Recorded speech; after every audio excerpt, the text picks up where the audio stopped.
बड़ी खबर इंदौर से। नीट एग्जाम केस में फाइनल बहस मामले में हाई कोर्ट में फाइनल बहस पूरी हो चुकी है और हाई कोर्ट ने अपना फैसला रिजर्व रख लिया है।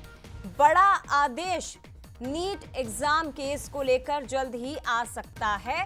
कोर्ट रूम की लाइट उस दौरान बंद करवाई गई जब इस केस की सुनवाई चल रही थी। दरअसल कोर्ट के आदेश पर ही कोर्ट रूम की लाइट बंद करवाई गई। जस्टिस ने कहा कि बंद लाइट में परीक्षा आखिर कैसे होती है, किन परेशानियों का सामना करना पड़ता है, ये देखने के लिए हमें भी लाइट बंद करवानी होगी। 13 मिनट तक अंधेरे में कोर्ट की सुनवाई चली। 75 छात्रों का रिजल्ट अभी तक रुका हुआ है। परीक्षा में लाइट जाने से इन्हें परेशानी हुई थी और इन्हीं की याचिका पर इंदौर हाई कोर्ट सुनवाई कर रहा है।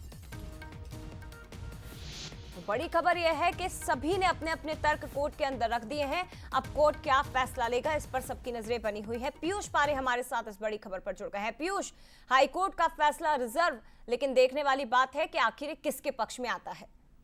देखिए, बिल्कुल फैसला तो रिजर्व हो गया है जया, लेकिन एक महत्वपूर्ण बात यह है कि इस पूरे मामले में 75 ऐसे स्टूडेंट हैं जिनका रिजल्ट अब तक नहीं आया है। नीट यूजी 2025 का नतीजे हैं जो पिछले दिनों जारी हुए थे, लेकिन 75 स्टूडेंट्स जिन्होंने ये अपील लगाई थी कि एग्जाम हॉल में लाइट जाने से वे सही तरीके से परीक्षा नहीं दे पाए थे। और आप देखिए कि जब हाईकोर्ट में इस पूरे मामले की सुनवाई होती है तो जो जस्टिस हैं सुबोध अभयंकर, वो ये कहते हैं कि अगर लाइट जाती है तो बच्चों को किस तरीके की परेशानी हो सकती है।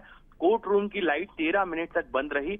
इस दौरान कहीं ना कहीं यहाँ पर जस्टिस सुबोध अभयंकर ने उस तरीके से यहाँ पर इस केस की सुनवाई की है और इस पर जो है वो एनटीए की तरफ से तर्क रखा गया है कि लाइट अगर जाती है तो अन्य बच्चों ने कैसे परीक्षा दी, बल्कि जबकि याचिकाकर्ता सीधे तौर पर कह रहे हैं कि आप देख सकते हैं लाइट जाने से कितनी परेशानी होती है। तो ये अपने आप में एक अलग तरीके का मामला है।